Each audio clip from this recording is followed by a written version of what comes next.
अमरावती शहराच्या उपनगरातील बडनेरा पोलीस ठाण्याच्या हद्दीतील नवी वस्ती येथून शुक्रवारी सकाळी 9 वाजता एक महिला आपल्या 7 वर्षाच्या मुलाला दुचाकीवरून शाळेत सोडण्यासाठी जात होती। सदर महिला दुचाकीवरून सावता मैदानाजवळून जात असताना अकोल्याहून चंद्रपूरकडे जाणारी एसटी क्रमांक MH14 LX 8863 मागून आली। दुचाकीच्या धडकेमुळे दुचाकीस्वार महिला मुलासह खाली पडली। मुलाच्या डोक्याला दुखापत झाली असून त्याला तातडीने खासगी रुग्णालयात दाखल करण्यात आले। उपचारादरम्यान 7 वर्षीय अल्पवयीन मुलाचा मृत्यू झाला।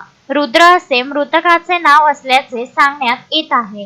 घटनेची माहिती मिळताच बडनेरा पोलिसांचे पथक घटनास्थळी दाखल होऊन त्यांनी घटनेचा पंचनामा केला। पुढील कारवाई पोलीस स्टेशनचे वरिष्ठ पोलीस निरीक्षक यांच्या मार्गदर्शनाखाली सुरू आहे। एवढ्यात काही दिवसात बडनेरा अमरावती रस्त्यावर अपघातामध्ये आणखीनच वाढ होताना दिसून येत आहे। ही एक चिंताजनक बाब आहे। शोएब खान, विदर्भ न्यूज, बडनेरा।